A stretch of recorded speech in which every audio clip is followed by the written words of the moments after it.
award-winning Tennessee Wildcast is on the air with the latest on hunting, fishing, boating, wildlife watching, and all things outdoors. Make welcome your host, drummer and outdoor expert novice, Jason Harmon. Hello, everybody, and welcome to this edition of Tennessee Wildcast. So thank you for tuning in. Thanks for watching and listening. We got a fun show for you today. We are talking wintertime boating. Yes. It's going to be a fun conversation. We got Mr. Glenn Moats with us, and Matt Majors, and Mr. Don King is helping me co-host. You bet. Glad to be here, Jason. We're in a unique location. We are just south of Linden a little bit at the Linden Valley Baptist Camp. Yep.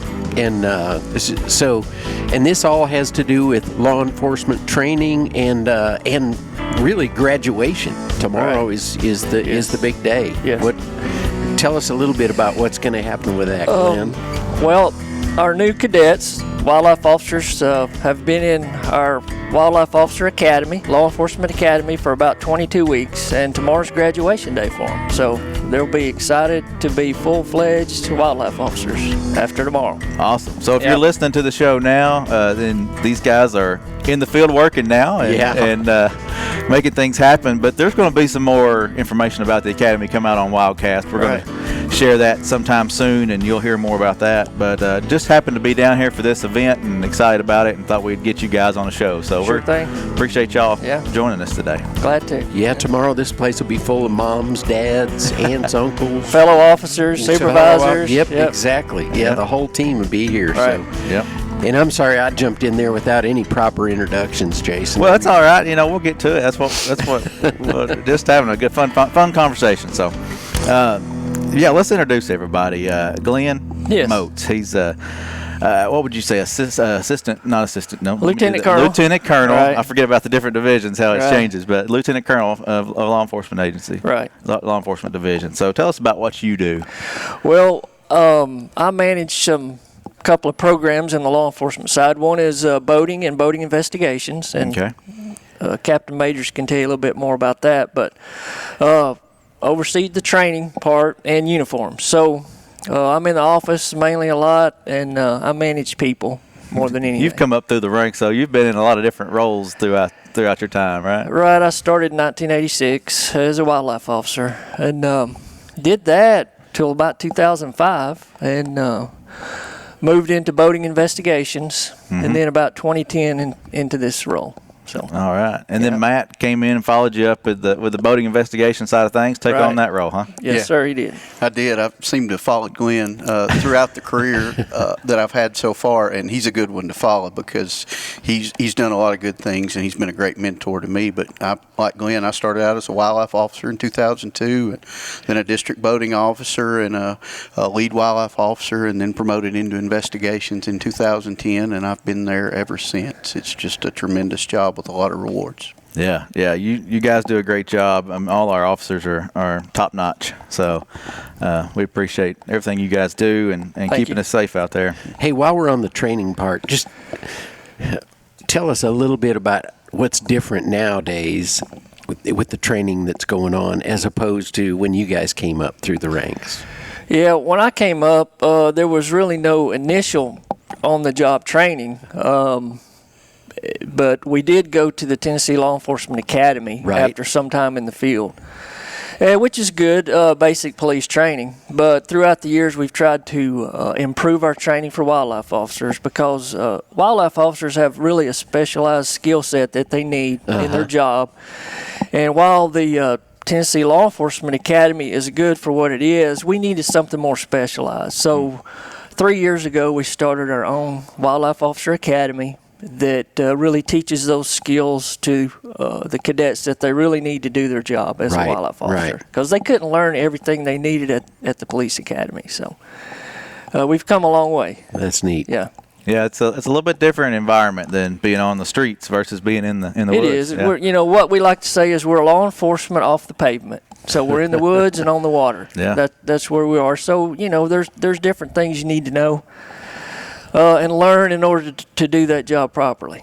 I'm sure you guys have seen a major improvement in our officers and their skills, and they're learning a lot more probably through our program in-house, right? Absolutely. One of the neat things I see, Jason, is when they go to the field, they're prepared to be a standalone officer. Now, they go through a very extensive field training officer program. But what we're hearing from our county officers, our district sergeants, and their supervisors is these officers that come out now are much better trained than we ever were. Mm-hmm. So what we're doing is we're providing a better service to the citizens of the state, the sportsmen, and we're also reducing that liability that we have as officers throughout the state. Right.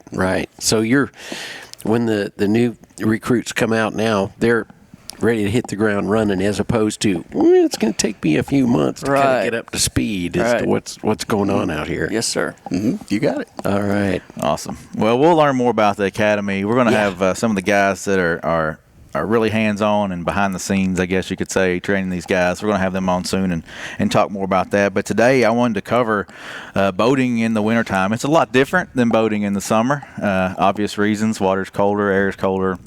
Water's more shallow in places and things like that. So I just wanted to talk today about, first off, let's recap summer. I know we had Matt, we had you on earlier this past year in a Wildcast, and you and Josh, and you guys did a great job with talking to us. But how did summer go? And then just kind of recap summer a little bit, and then we'll jump into safety on the water in the wintertime. Absolutely, Jason. You know, this summer has been what I would consider safer, more low-key. That's good to hear. Compared to 2020, we just had a very busy summer for our officers, a lot of calls for service, a lot of incidents to investigate. This year has been, while we have still seen the huge numbers of boaters, we have seen them acting better. More education, more education, more enforcement. But the education component is huge, and we have done a tremendous job. Our agency, our boating education coordinator, Betsy Woods, has done a fantastic job pushing that information out. But our officers are also doing, just when they check people, giving them safety information. And it's so neat to see those guys in the water talking to people and people saying, I didn't know that. So everywhere you see a white boat with an orange and green stripe, you're probably getting some kind of education from those men and women that are out there patrolling. So we've had a much better summer, a slower summer, but we have not seen the numbers of boaters go down. So as much as we're very thrilled to have all of these recreational boaters enjoying all of our waterways, our fishing opportunities, it's tremendous, but we are seeing that safety ramp up from the boater's perspective, and that just makes us happy. It really does. Well, that's good to hear. Good to hear that you can still have those numbers out on the water, but see those safety, being more safe and not having as many incidents. That's awesome. Absolutely. That's awesome. Well, as we said, it's wintertime, and we talk about getting out on the water. There's fishing, there's duck hunting, there's even boating, deer hunting from boats going to islands and hunting some coral land and things like that. So sportsmen are still on the water. What's the most important thing that you would say to someone going out boating in this time of year? Well, let me say 3 important things, okay, that you need to know all year long. Good. And then I'll focus on that. So, 1, don't drink and boat, okay? Amen. Because alcohol impairs your ability to make good decisions and operate properly. That's on the road or on the water. Mm-hmm. Always wear your life jacket and watch where you're going. Keep aware of your surroundings. If you do those 3 things, you're going to greatly increase your chance of coming home safe, all right? But in the wintertime, cold water can really affect your ability to swim if you fall in the water. Right. And falls overboard, Matt can correct me if I'm wrong, is a really prevalent boating accident, falling overboard. And so in the wintertime, when you fall in cold water, it really restricts your ability to swim based on how your body reacts to the cold water.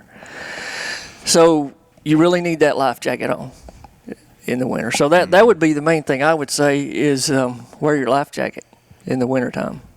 Another thing that we see is, especially for duck hunters and sportsmen, is make sure, especially if you're in a small boat duck hunting, that you don't overload that boat.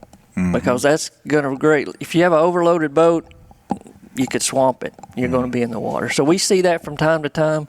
You put all your decoys in there, you got a dog in there, you got shotguns. Next thing you know, that boat's really unstable. Yeah. So. You might be looking at multiple trips as opposed to taking it all in one swoop. Yeah, dragging one behind you, maybe. Yeah. So, anything Matt wants to add to that? But no, you really covered it all well. We have seen just a true explosion of paddlecraft on our waters, and they're getting a little bigger, a little wider, a little more stable than they ever were, and they're also more affordable. So a lot of people are getting these, and our waterways are filled with those. And while we welcome that, one of the things we see is on these very warm days, on these colder months, people will get out in a T-shirt and shorts and enjoy an afternoon fishing. Now, that's all fine and good if they don't fall in the water. Right. And they don't plan to do that. Oftentimes people do end up in the water by accident or by no fault of their own, waves or wake, or they may bump into something or just be a little off balance. So that's why we always encourage that wear that life jacket. It's just like a seatbelt in a car. You're probably only going to need it once. The trouble is we just never know when that time is. So we always want people to do that. And so many of our drownings are so preventable just by mere wearing a life jacket, and they're so small and so affordable nowadays. There's really not a good excuse you can give a wildlife officer anymore as to why you don't have one. And we even have a program that we are handing out life jackets. You may see our Wear It boat around in different lakes in the state. Yes. And that shows how invested in boater safety we are. We will give you a life jacket if you will just wear it. Just pledge you'll wear it. Sign the pledge to wear it. Yeah, I know. Speaking of Betsy Woods, I know that's been her mission, hasn't it, for the last, I'm thinking for the last decade, you know, with that program and other programs as well to get folks life jacketed up. And I know she and I have had conversations just one-on-one. We've ridden here and there in a lot of places together, and she really has a heart for the guys that are out angling this time of year. I know she's mentioned that to me several times, that, you know, I see those guys out there and they're, granted, they're not in, they think, oh yeah, I'm not in deep water and I fished this place, I know it well, but you know, you just, like you said, Matt, you just never know when you're going to need that, and that one time is all it takes. So you're exactly right. And you know, in my job in investigations is myself and our other wildlife officers, we're often the ones tasked with standing on the riverbank with those families while search and rescue are looking for their loved ones. And you know, we get those questions for them. What could they have done? Or they were such a good swimmer. And the truth is, a lot of times a life jacket just takes all that out of the equation. We've seen it over and over, people falling in with life jackets, and they come out a little embarrassed and a little cold. But I'd much rather all of us be a little embarrassed, a little cold, as the opposite.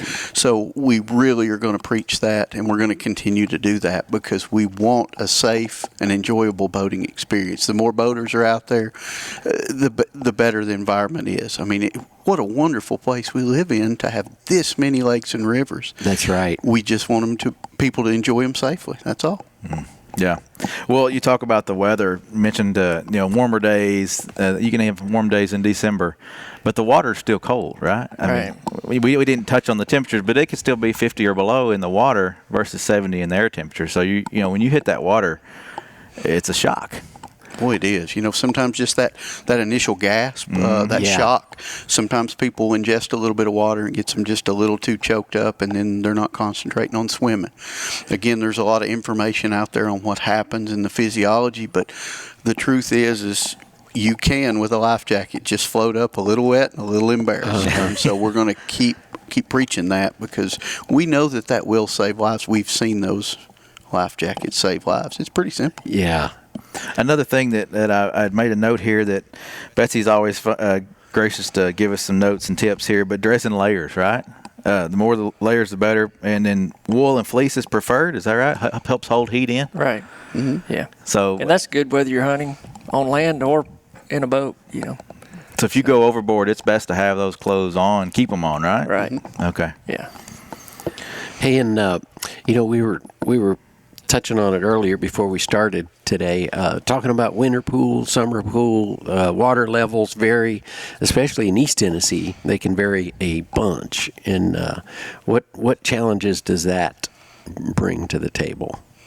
So, good question. You know, in the winter, oftentimes they will draw the waterways down, and it will fluctuate even in the summer with a lot of rain and that drawdown. What we see is people operating in normal areas that they're very comfortable operating in, and then 2 to 3 weeks later, all that water is 4 or 5 feet deep, or not as deep. Right. And some of the places they're very comfortable operating are only 4 or 5 feet deep. So that makes those areas dry.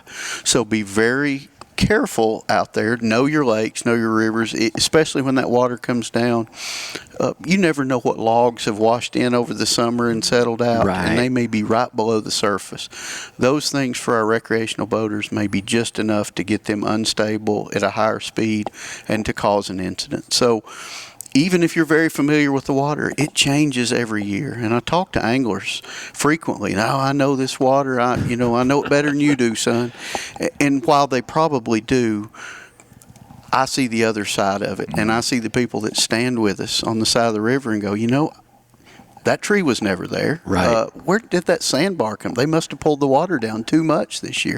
I hear all those excuses, but the truth is just slow down. Like Lieutenant Colonel said, just slow down, watch what you're doing, and be familiar with that waterway. And that's going to really sharply diminish the amount of incidents and the times we have to respond out for search and rescue. Well, I think about the water levels going down, and watching your depth finder, and where that channel is. It's more important than ever to stay in that channel, I would say. But slow down and be cautious. Keep your eyes open. Right. It's dangerous. You never know. Well, what's some other tips that you would suggest? Any tips for your boat? Having your boat ready for the wintertime and winter boating on that side of things. A lot of people winterize their boats this time of year and put them up and don't get back out till it gets hot. But if you're going to boat in the wintertime, is there anything you need to be thinking about for your boat? And maybe not. Maybe it's, I think the winterization comes when you do put it in storage and there's water inside the engine. Sure, yeah. You want to make sure that's drained out and or you have antifreeze in it. But as far as if you're going to continue to boat, I can't really think of any maintenance tips. And you may have a local mechanic that you have look your boat over every year for sure. Mm-hmm. Definitely, if you were to run aground or something, get that lower unit, that prop checked out. Occasionally, we will see where people continue to operate, and they may have a leak somewhere around the lower unit. It may have been knocked loose. Yeah. So they will get some water starts coming in, and will eventually swamp that boat. All those are just great tips.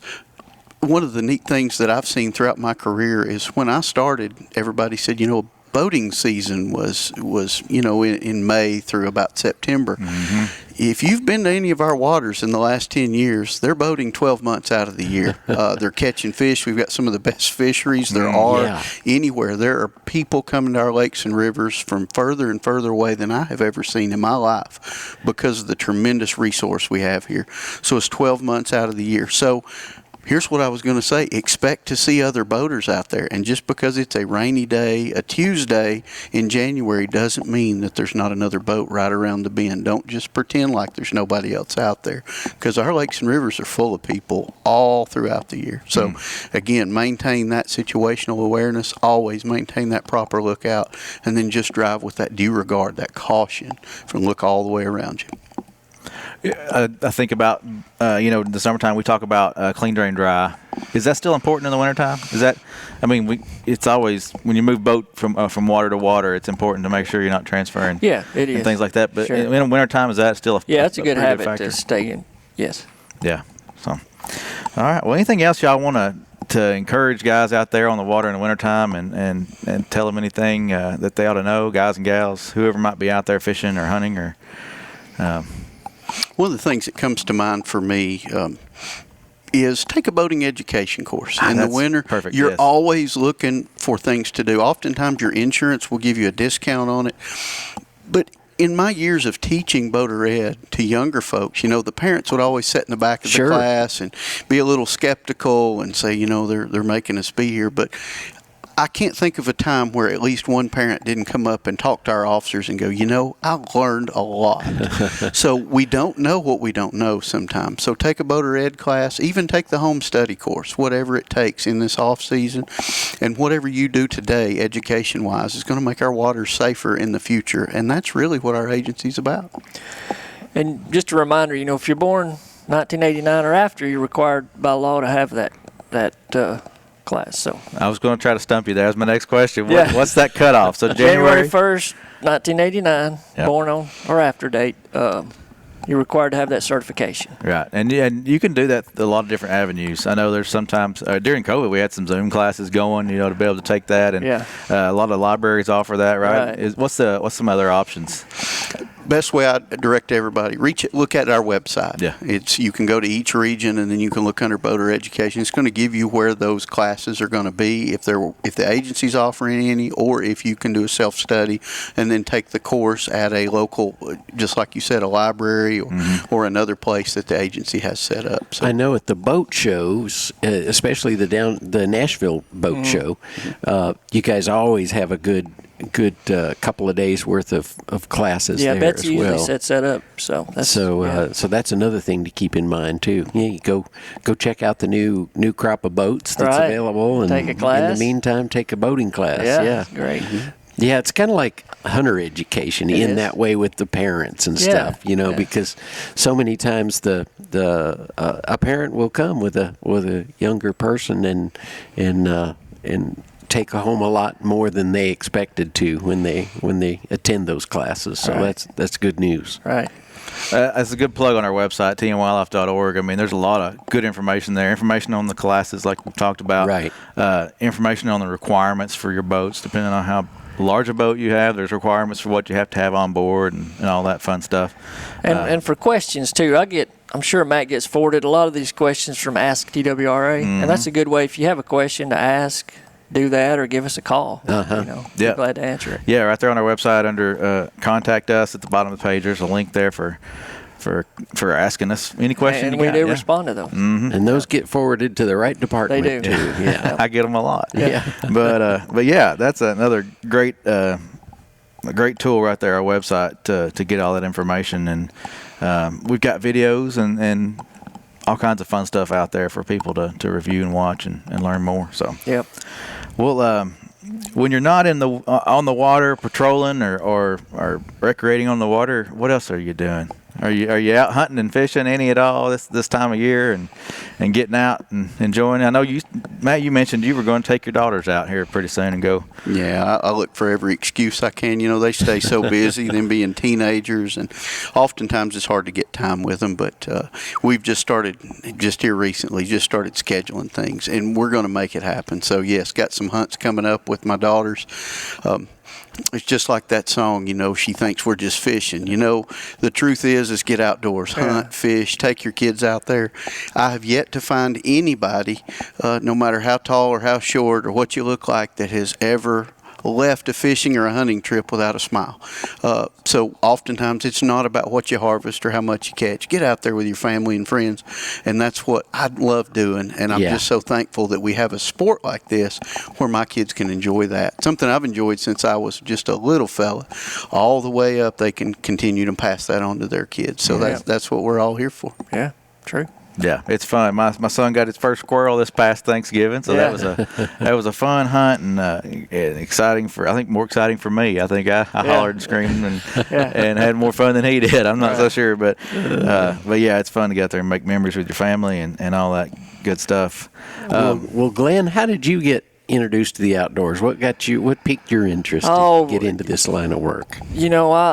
Growing up, I really loved the outdoors. I found a love for it, and squirrel hunting was something that got me into it. And that's a lot of kids. That's their first hunt is squirrel hunting. It really gets you excited about being outside. So, man, I just loved that. I grew up down around Chattanooga on Chickamauga Lake, so I stayed out there fishing a lot and boating, and that's really where I got a love for boating. So that's what got me into it, was just growing up on the lake. So yeah. I know Matt spent a lot of time in Hamilton County as well. It's huge. Yeah. Again, that's one of those lakes that people come from all over. Every weekend there's a bass tournament there, and that's in my backyard. I can't believe that. Even the travels I do throughout the country, people are like, "Oh yeah, I know that real good lake is right there where you're at." And I say I can hear boats going up and down the lake from my house, and they're like, "You're so lucky." Yeah. And so to hear other people from other states say that we are lucky to live where we live, and that's a testament truly to the resource we protect and the service we provide the general public. Yeah. You know, we have Jason Holland on a lot talking about fishing on our show, and in one of the recent episodes, he was his testimony about how great our state is and what we offer, and his reflection on who the agency is and what we do was great. You know, it's our resources are great from east to west, Memphis to Bristol. We've got it all really right here in Tennessee. Right. It's hard to beat. Right. It's hard to beat this place.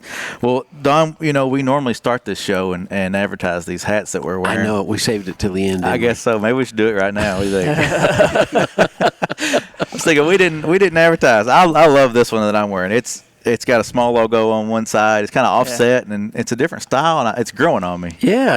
And mine's centered up on the logo, but got a little state logo in the back, but you can't see it. It's kind of small. But yeah, these are available on shop.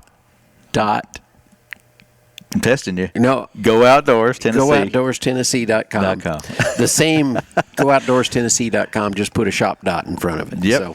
Yep. Same place you get your license. You can pick up a hat, a mug, and all kinds of fun stuff. I guess not mugs, but you know, cups and buffs and things like that are out there. So go check that out. I even saw some just recently for the holidays, Christmas ornaments. So on their way. Yep. So yeah, check out shop.gootoutdoorstennessee.com for all that fun stuff. GoOutdoorsTennessee.com to get your licenses, to register your boats and make sure you're legal there. We didn't touch on that, but that's where you can register your boat, renew your boat registrations, and all that fun stuff. Buy your fishing license, buy your hunting license. It's your gateway to the outdoors here in Tennessee, I have to say sometimes. So it's been fun. Anything else, guys, you want to add before we close? I appreciate y'all jumping in here and appreciate what y'all do for the agency. Thank you. Yeah, doing stuff like this is really, it's so fun to let the people know. You know, sometimes when people see us, they're like, "Ooh, I can't go talk to them. That's a uniformed officer." We really enjoy when you come talk to us, and it's not a negative encounter over a law violation or something. Yeah. Come ask us a question. We're people just like you. If we're in uniform, we're in service, we're available to educate or help you in any way possible. Exactly. You know, think about it like, I mean, we were in the field. You were in the field before you were an officer. You're just like that guy out there that loves to hunt and fish. Yep. The same person. Absolutely. Yeah. So anyway, all right. Well, guys, I appreciate it. Yeah. Thank you for having us. Don, thank you. You bet. Thank you, guys. Really appreciate it. And this is Tennessee Wildcast. Thanks for following us. Thanks for subscribing to us on iTunes and your favorite podcasting platform. Make sure you check us out on our social media accounts, and we'll see you next time. Thanks for tuning in. Stay connected with TWRA by visiting our website at tnwildlife.org and follow us on Facebook, Twitter, and Instagram. Hey, it's all about Tennessee wildlife. It's what we do. Tennessee Wildcast will be on the air again next week. We'll see you then.